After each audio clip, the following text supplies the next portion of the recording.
Hi everyone, it's QuickyBaby and welcome back to World of Tanks. And just a month and a half after we got the first Sandbox test server where Wargaming was suggesting making changes to the high explosive system in World of Tanks, definitely one of the fundamentals, they've released a new Sandbox test server where they're retesting those changes in conjunction with the changes that they want to make to self-propelled guns. Now, I'm quite surprised that they were able to turn around the statistics that quickly. Seems like they really want to get this going. And I was hopeful that they used some of our feedback to make changes to, in my opinion, a very dubious presentation on the Sandbox test server with regards to the high explosive changes and improve upon them.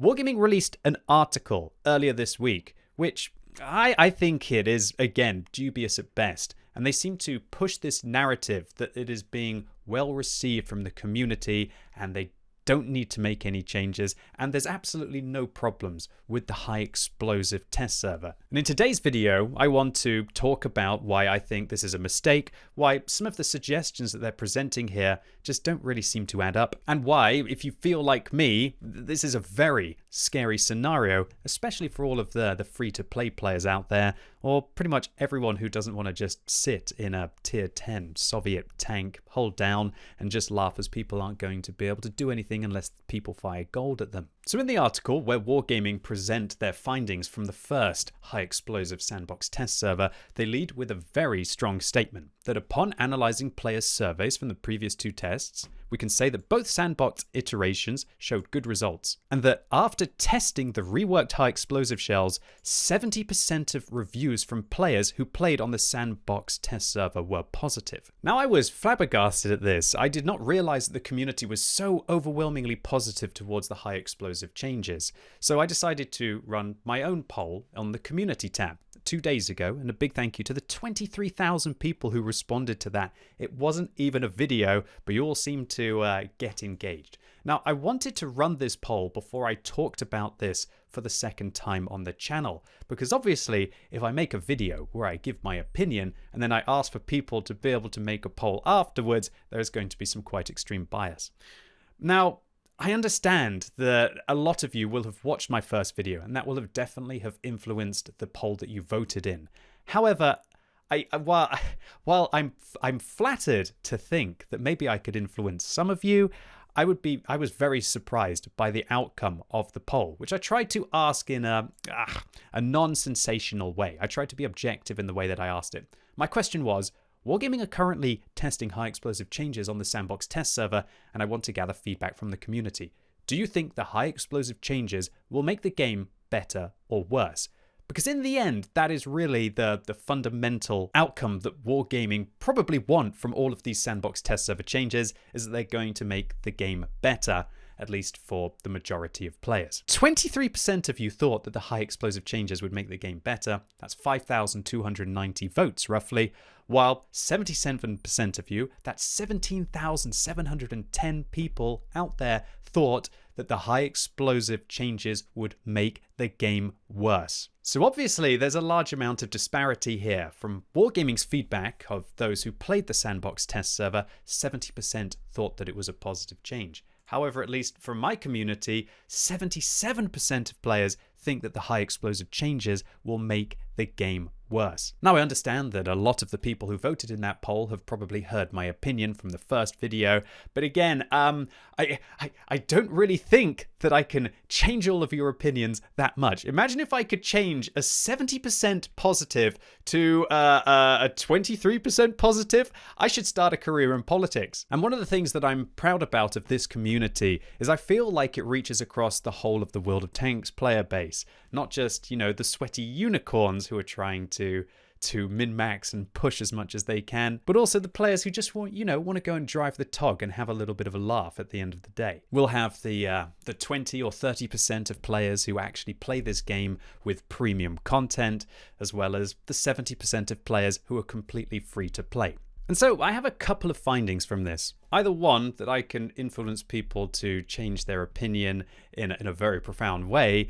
Two, that I'm living in a bit of a kind of an echo chamber where I guess the community that has gathered around me would have shared my opinion in the first place. Or at least, in my opinion, more likely that the kind of players who have gone on the Sandbox test server, to probably test how little damage people are going to be able to do to their heavily armored Soviet vehicles are not the casual players who usually are firing high explosive rounds in their KV-2s or high explosive rounds in their E100s or their 60 TPs, which don't want to download a big Sandbox test server, which don't want to have to spend hours testing with everyone fire gold at them, and then who have probably got better things to do than to fill out some kind of a poll when it's asked them on the live server later on in the week.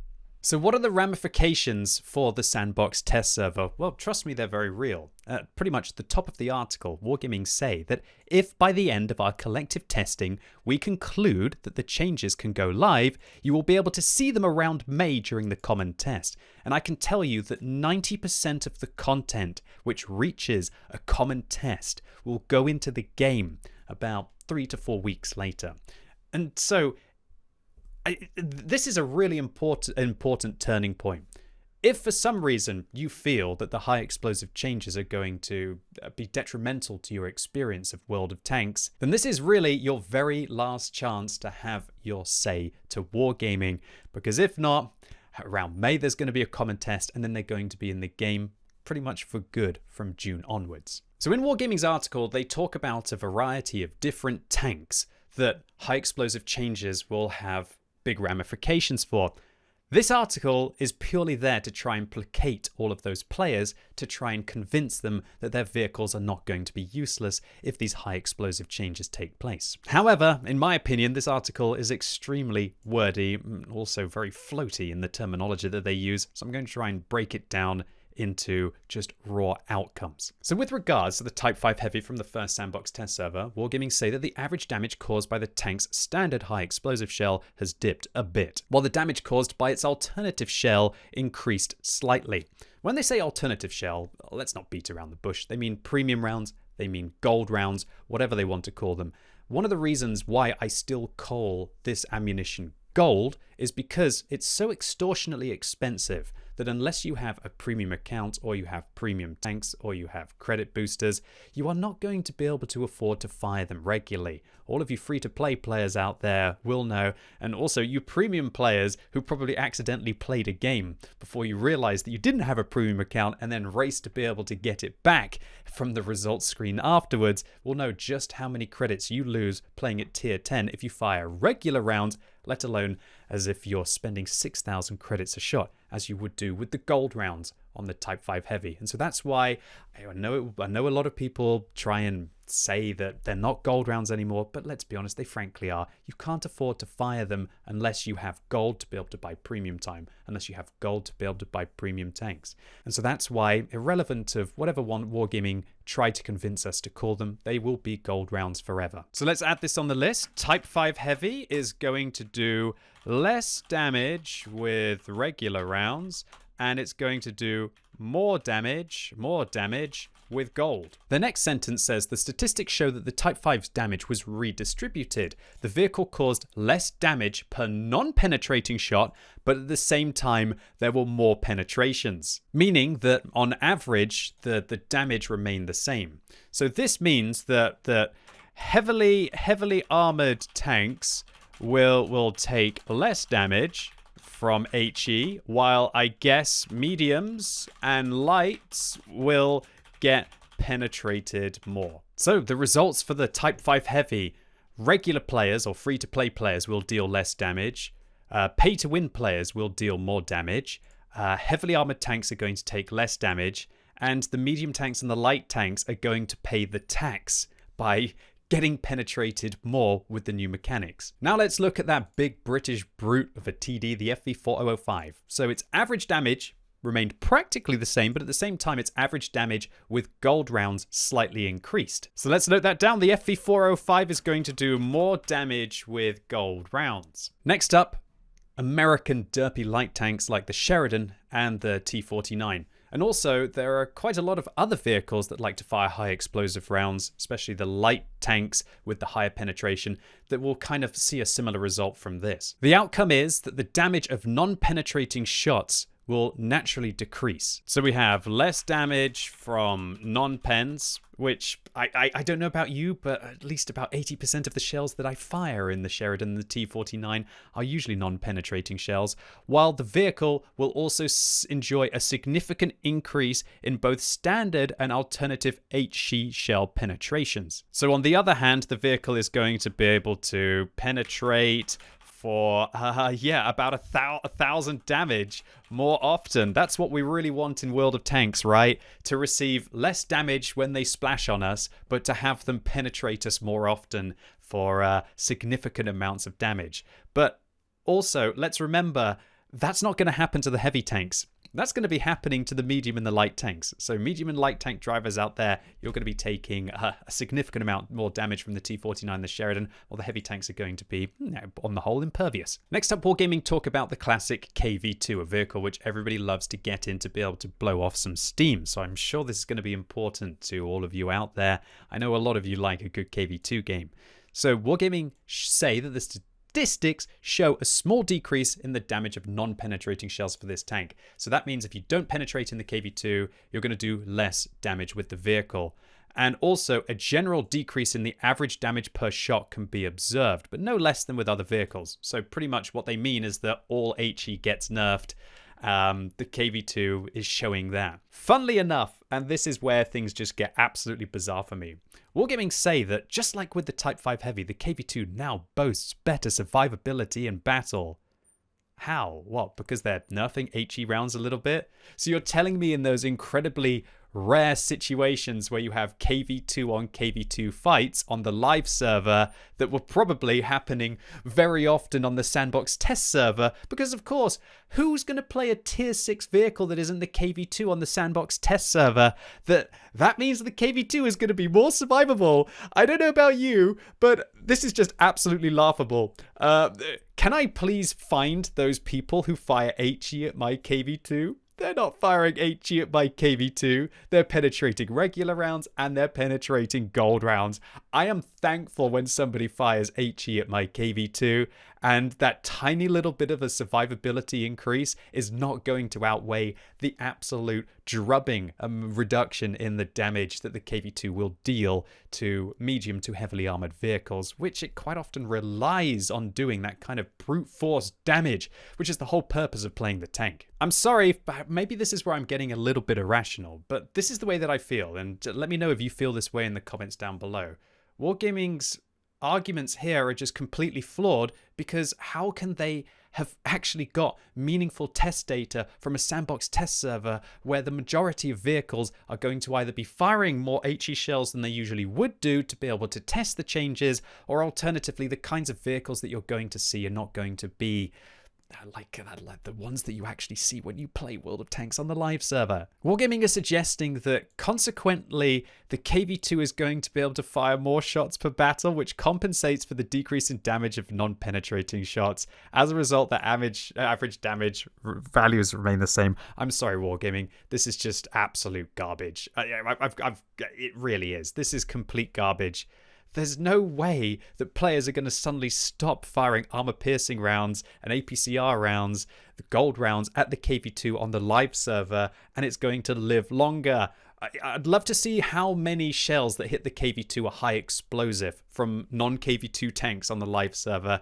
This is garbage. The KV-2 and the KV-2 premium tank are going to be outright destroyed if these high explosive changes take place, and Wargaming should at least have the decency to say that in the article and to actually do something about it, and not try to tell us that because on the Sandbox test server they lived a little bit longer because everybody's trying to penetrate with high explosive rounds, that's what's going to happen on the live server. Next up, wheeled vehicles, a heatedly discussed topic inside World of Tanks and a very controversial vehicle class. So the Panhard EBR 105 now deals more damage with each high explosive shot. Okay, so one of the outcomes from the Sandbox test server is that wheeled vehicles are going to do more damage when they spam each E. This is almost as if Wargaming, at least in my opinion, are admitting their ultimate flaw with the new high explosive mechanics. Surely, It should have been the overpowered vehicles with regards to high explosive rounds, like the Panhard EBR 105, that should be doing worse. Why is the Panhard EBR 105 on the Sandbox test server doing better? This is one of the vehicles that I feel needed to be nerfed with the HE changes. So did the FV4005. This is another tank that needed to be nerfed with the HE changes. Why are Wargaming telling us that the statistics of this tank are actually getting better and they're dealing more damage on the Sandbox test server? Is it because this article is designed to try and placate those users to try and go ahead with the high explosive changes? I can tell you that what they say and what you will actually experience if you play on the Sandbox test server are two different things. So Wargaming are then saying that because the survivability of the EBRs have worsened, because obviously everybody on the Sandbox test server was spamming high explosive shells at them, unlike you do on the live server, that overall the battle performance of the Panhard EBR 105 didn't change significantly. Well, Wargaming, I can tell you that if Panhard EBRs are now able to deal more damage with high explosive rounds per shot, and that goes into the live game, that is a significant change. And it's significantly a change to an aspect of the game that a lot of players really don't enjoy. And that is wheeled vehicles spamming HE at you. You've got more damage to look forward to from them if these changes go into place. Now I want to talk about one of the biggest issues that I have with Wargaming's article on these high explosive changes.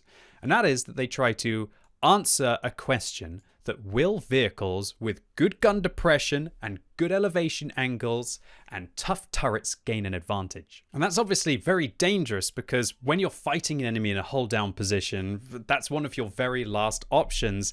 If you can't penetrate with irregular rounds and you can't afford to fire gold at your opponent, you can always dab the 3 key and be able to fire high explosive rounds at them.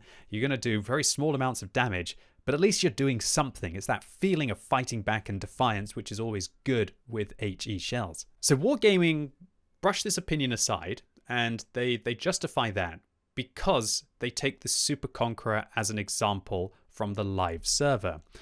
Wargaming suggest, or Wargaming state, that on the main server, of all of the rounds that hit the Super Conqueror, HE shells account for 11% of the total hits on this tank. Subsequently, they admit that indeed by changing the HE shell damage mechanics, they may influence the outcome of a particular battle, but they decide, or they say that considering the overall impact on game balance, this won't affect the vehicle's performance significantly. They suggest that it will be marginal in the statistics because currently only 11% of rounds that are fired at the Super Conqueror are high explosive rounds. So my main problem with this thinking is that while currently 11% of all of the rounds that are fired at the Super Conqueror are high explosive, maybe one of the reasons why more shells aren't being fired at the Super Conqueror is because they're not stupid. They don't want to sit out in the open because they realize that HE is a threat. But if you nerf high explosive rounds, what's to say that Super Conquerors now go, oh wait, you guys don't have any effective high explosive rounds anymore. Why can't I just sit out in the open more? And then the player base is going to be wanting those high explosive rounds back to be able to counter hold down vehicles just sitting in front of you imperviously that don't even really have weak points on their turrets anymore. I honestly feel that Wargaming's thinking about these high explosive changes is very short-sighted. They seem to be using statistics from a Sandbox test server, which I can't really believe has had meaningful battles on it to justify their changes. And then on the other hand, they try to use statistics from the live server where high explosive rounds are very good, and so people have adapted their playstyle to not get shot by them to, again, justify the high explosive changes. But what's to say that if you change the system, then people aren't going to be able to adapt. People aren't going to change the way that they play, that people aren't going to play more heavy tanks and sit in more hold down locations knowing that they're impervious to the high explosive rounds, and that now that artillery has been nerfed, that they won't relax in the open with impunity. A final mention should be made to Wargaming's justification to why the Chieftain, the 279E, were absent from the test server. And that was because they the vehicles are indeed very rare, and that they didn't want the focus shifted from testing new mechanics to learning the unique gameplay aspects of these rarities. Now, is Wargaming suggesting that they didn't want players to be able to get their hands on those tanks and then be able to take them on the battlefield? That's fine, but why couldn't Wargaming have let people who had those vehicles test them on the Sandbox test server? Because do you really think that somebody who has the 279E or the Chieftain on the live server is really going to go onto the Sandbox test server to learn how to play the vehicle? No. They're going to go on the Sandbox test server to see how the high explosive changes will affect that tank. And then you are going to get meaningful data from that. The skeptics out there might suggest that one of the reasons why Wargaming don't want to let arguably the two big vehicles that are going to be massively buffed from these changes have access to the Sandbox test server is because probably players are going to have exceptional games in them and then highlight some of the flawed outcomes of a terrible change to the high explosive system. Wargaming's summary is that they can affirm that the Sandbox statistics neither exposed any major faults in the mechanics nor showed any serious alterations in the vehicle's battle performance. As a result, there is no need to introduce changes to new mechanics or characteristics, as the test demonstrated that everything works properly in the current format. Well, Wargaming, I don't know about you, but I see something like this. Less damage with regular rounds, but more damage with gold rounds. Heavily armored tanks taking less damage from high explosive rounds, while medium and light tanks are going to have to pay the health tax and get penetrated more. That the FV4005 is going to do more damage if it pays to win and it fires 8,000 credits with every single one of its shells. And that now you're going to be playing damage roulette with vehicles like the T-49 and the Sheridan, where you're going to be doing less damage when you don't penetrate the enemy tanks, but you're going to be having those magical 6 rolls for 1,000 damage more often. And that finally, wheeled vehicles dealing more damage while spamming high explosive rounds. If these aren't major flaws in the mechanics, I don't know what are. What really is the main outcome of these high explosive changes is they're shifting the damage that you receive from heavy tanks to medium tanks and to light tanks. And I just wonder, is this really what we need inside the game? Do we need armor to be more important and more significant than it already is? Do you think that armor is not working inside World of Tanks and it doesn't create powerful vehicles? Well, let's go onto the What Life website and take a look at what the average win ratios are for all of the different tier 10 tanks, for all of the different classes. Let's take a look to see if the vehicles that are heavily armored are towards the top on average on influencing the game and winning their battles, or if they're towards the bottom. 268 version 4, right at the top, one of the most heavily armored vehicles you're ever going to play with regards to a tank destroyer. The 263 isn't in the game anymore. The T110E3, heavily armored TD. The Foch 155, not in the game anymore. Stridsvagn 103B, one of those vehicles that's very special with regards to the way that its armor layout works. It's probably up there because of its damage output, not really specifically because of its armor. Foch B, again, probably because it's got an autoloader. Jagdpanzer, heavily armored. Badger, heavily armored. And look at the ones that are towards the bottom. WZ 113 GFT, apart from really its upper hull, weakly armored. Grilla, weakly armored. FV, weakly armored. 268, weakly armored. The WTLV 100, before it was removed from the game, had the worst armor. T110E4, weakly armored. FV4005 Stage 2, weakly armored. Do you notice how all of the weakly armored tanks have the lowest win ratios, while the most heavily armored vehicles have the highest win ratios for the tank destroyers? Now let's move on to medium tanks, for example. Let's take a look to see if the heavily armored vehicles are towards the top of this list as well. So we have the CS63, bit of an outlier. It's one of the faster vehicles, but it's also a new tank that I think that a lot of very aggressive players are picking. The 430, back when it was at tier 10, had one of the highest win ratios. The STB-1, great turret armor. 121B, Clan Wars reward tank, although now a Bond reward tank, bit of an outlier there, but still very good armor with regards to the turret. 430U, great turret. Object 140, great turret. Batchat, oh come on, it's the Batchat, it's an assassin, right? M48, great turret. UDES, great turret. E50M, great turret. Now let's take a look at the vehicles towards the bottom of the list. AMX-30B, weakly armoured tank. Leopard 1, weakly armoured tank. K91, weakly armoured tank. The 121, a vehicle which doesn't have as much armour these days as the 430U, and until it was buffed was a very mediocre vehicle. I'd say it's definitely one of the more weakly armoured kind of Chinese Soviet vehicles out there. Centurion Action 10, weakly armoured tank. T62A, apart from the turret. Awful hull armor, one of the reasons why it's held back. TVP, weakly armored tank. The Progetto as well. I'd say, well, not the weakest, definitely one of the more weakly armored vehicles. Is anyone seeing a pattern here? That the weakly armored tanks are towards the bottom, while the incredibly strongly armored vehicles are up towards the top. Will this be the case with heavy tanks as well? Let's take a look at this. Who's at the top? Oh, the Type 5 Heavy. Sorry, I missed out the WZ-111-5A. WZ-111-5A at the top. That one's just a great all-purpose tank. It's kind of like a medium-heavy vehicle, which is probably why it's up there.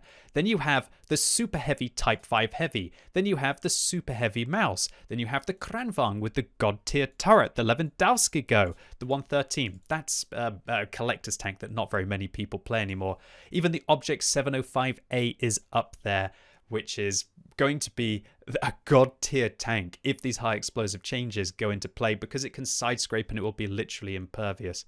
Whereas when we look down the lower end of the list towards the mid-table, IS-7, that's probably because all the beginners are playing that tank. AMX MLE 54, awful side armor. IS-4, again, probably a beginner's tank. E100, that lower plate doesn't hold up against the Mouse, right? 277, bad hull, and again, a beginner's tank. T57 Heavy, weakly armored. ST2 is now, I'd say all in all, a weakly armored vehicle. Super Conqueror, poor lower hull. Panzer 7, it's like an all-purpose vehicle, and when you think about how bad the gun is and the huge weak point on the side of the tank, there's no surprise that's there.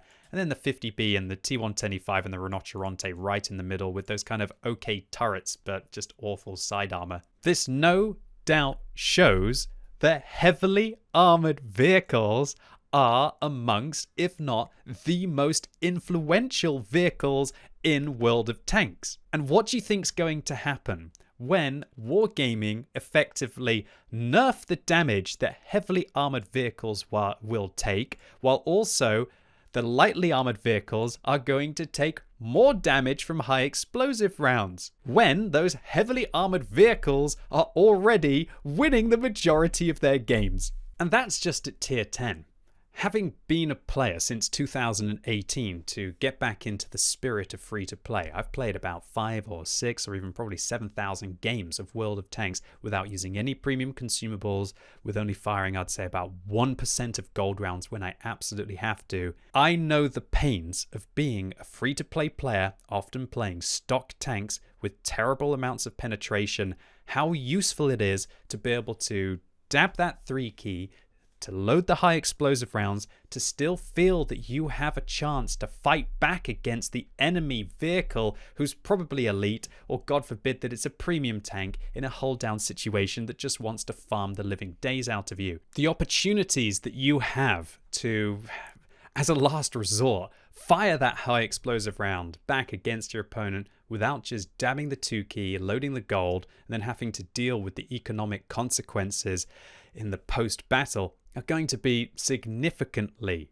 reduced. When you combine this with the fact that your high explosive rounds are no longer going to be able to splash to deal damage to your opponent, if they miss even just paltry amounts of damage, your high explosive rounds will no longer be able to be fired underneath that enemy tank to be able to splash up on their hull. That you are no longer going to be able to avoid getting hit by high explosive rounds from the enemy team if you hide behind a wall, because they're now going to work like armor piercing rounds and go right through them. That you will no longer have the opportunity to track that heavy tank as it comes around the corner with a high explosive round and lock it in place, while also still doing paltry amounts of damage to it. And that also you're not going to be able to use your gun in those close quarters fights to be able to absorb the high explosive round from the enemy vehicle, because it's just going to go straight through it and then onto your hull. That I just have no idea how 70% of the players who played on the Sandbox test server do have a positive opinion of it. Maybe they went in and sat in their Object 430U in front of a bunch of tanks, and HE dealt very small amounts of damage to them. Or maybe people went on the Sandbox test server who are the more dedicated players who have all the gold, who have all the premium rounds, who know that they're going to be able to load those high penetration rounds to be able to deal with the cheeks of the mouse rather than fire high explosive rounds at it and do small amounts of damage that free-to-play players only have the option to. That's why maybe the results of the Sandbox test server were so overwhelmingly positive. And look, I'm one of those kind of players. I love to sit in front of people and feel impervious, and then to dab my 2 key, load the gold, and just brush aside the poor people in front of me. I've been frothing at the mouth, angry at the 44% win ratio tomato in front of me, who in his IS-3 and I'm in my T110E5 is firing high explosive rounds at me and dealing 100 damage. 100 damage, 100 damage. But I don't even batter an eyelid at the fact that then I farm up their entire tank and devour those 1,500 hit points while they're doing paltry amounts of damage back to me. Here's the real talk. The kinds of players who rely on high explosive rounds to deal damage are probably not the best players all in all. There will be some situations where very knowledgeable players load high explosive rounds to deal decent amounts of damage. But for the most part, it's people with shaky aim who like the fact that they still do a reasonable amount of damage to their opponents, irrelevant of whether they know the weak points or not. They're the kinds of new player or maybe just incredibly dedicated tankers who are propping up the player base and also allowing all of you sweaty unicorns out there to be able to get your 3,000 average damage in your tier 10 tanks, or to feel like a hero and to get 2 kills in every single game that you play. You should be thanking those happy little strawberries, those tomatoes, whatever you want to call them on the enemy team, that they are bothering to load in for the 10,000th time in their stock IS-3 and fire a few high explosive rounds at you, because they're the ones that are allowing you to get your high damage totals and to feel like you're a bit of a hero. The bottom line of these high explosive changes is that players like that will deal less damage, while players with all of the bells and the whistles and the money to be able to pay into the game to win more of their battles are going to be more effective than ever. I just would like to question, how far can you push the happy little strawberry before they say is enough and they quit the game? And how will all of the sweaty unicorns like me out there feel when they actually leave and suddenly our queue times are longer, there's less easy damage in the game because those stock IS-3s have now all gone, and all that's left is a bunch of tryhards sitting hold down against each other, bouncing gold until you manage to pen those 1 in 6 high penetration rolls. Which is why I'm undoubtedly worried about these high explosive changes, and I'm absolutely bewildered at the fact that Wargaming seem to be so nonchalant with making such a huge change to one of the core fundamentals of the game. Why are armored vehicles, which I've shown are the most influential in the game, needing a buff? Why do we need the game to get more pay to win than it already is? And why do we need to have more roulette style RNG where your rounds either do a very, very, very small amount of damage until they pen, and then you're removing half of the hit points of the enemy tank, which also is going to be happening to you as well. Considering that Wargaming have stated that this is our last chance to have a say in the matters, and if we don't voice up, then they will go into the game in a common test in May, then this clearly is our very last chance to have our say. Ladies and gentlemen of the World of Tanks community, from the sweaty unicorns like myself, all the way down to those happy strawberries, this is your final call. Go onto the forums, leave your feedback, voice your concerns, and then maybe Wargaming will do something about it. Or better still, download the Sandbox test server, which I will put in the description down below.